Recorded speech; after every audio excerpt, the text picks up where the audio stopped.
Hey everyone, and welcome back to The Explainer. Today, we are diving right into one of the most astonishing feats of engineering and honestly human perseverance in all of recorded history. We're talking about the Great Wall of China. It's a structure so massive, so absolutely legendary, that it almost feels more like a myth than reality. Today, we're breaking down the sources to figure out exactly how this incredible fortress was actually engineered. Okay, let's dive into this, because right off the bat, we have to completely shatter a really common misconception. When you picture the Great Wall, you probably imagine a single, magnificent stone dragon, right? Just winding its way across the mountains of northern China, built all at once by some ancient emperor.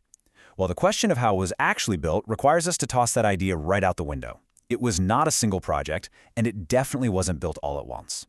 Yeah, so the myth tells us it was this single, continuous wall.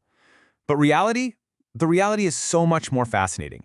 We're actually looking at a sprawling, totally disconnected network. We're talking thousands of miles of distinct fortifications, independent walls, and these deep, deep trenches all built over the course of centuries.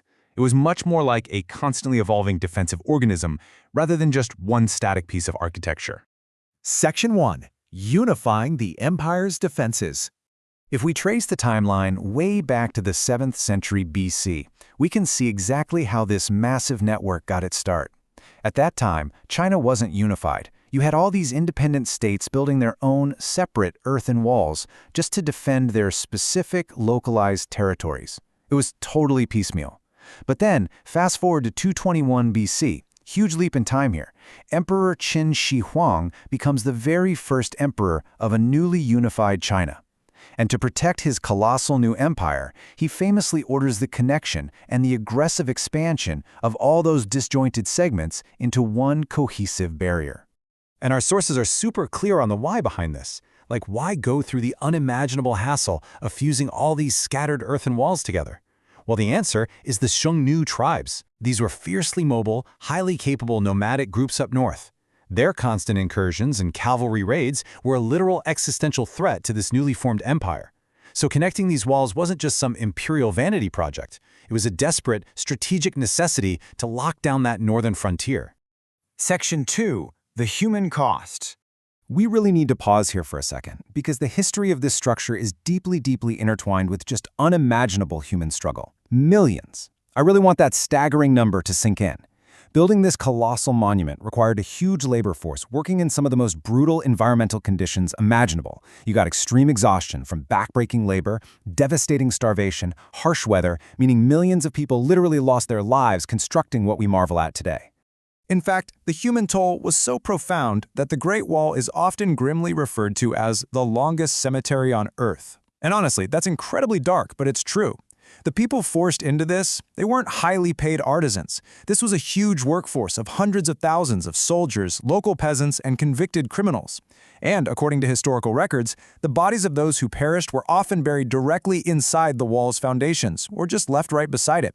Their lives were quite literally built into the architecture of the empire's security. Section 3. The Ming Dynasty Masterpiece. Okay, shifting gears, let's leap forward to the Ming Dynasty. So, spanning roughly 1368 to 1644, this is where we reach the true architectural peak of the wall's evolution.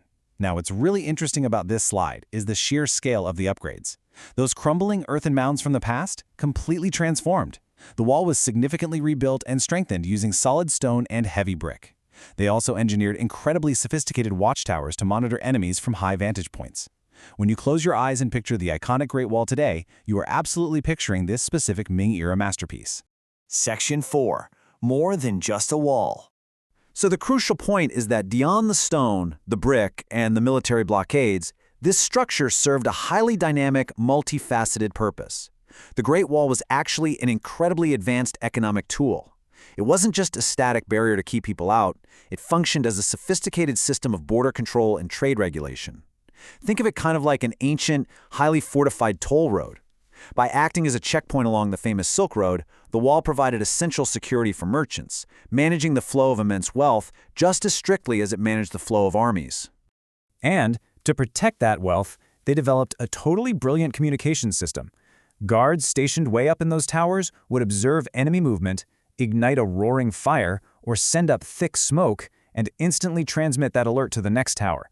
Then that tower would repeat it, rapidly pinging alerts across the whole watchtower network. It was basically an ancient, high-speed information highway, allowing them to send critical data across the vast empire way before modern technology even existed. Which brings us to the wall's ultimate legacy.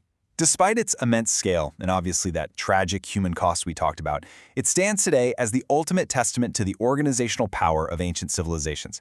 It's the perfect intersection of architectural brilliance, masterful defensive strategy, and just the sheer force of human will. Never before or since has a human-made structure of this unbelievable magnitude successfully secured a nation's borders against both invaders and the relentless passage of time itself. So as we wrap up this explainer, I want to leave you with a thought. The Great Wall has stood for millennia as a marker of what human endurance can really achieve. Looking around at our world today, what modern structures, if any, will stand as a testament to our sheer force of human will thousands of years from now? Is there anything we're building right now that will echo through eternity quite like the Fortress of the Ages? Thank you so much for joining me to explore this source material today. Keep learning, keep questioning, and I'll catch you in the next explainer.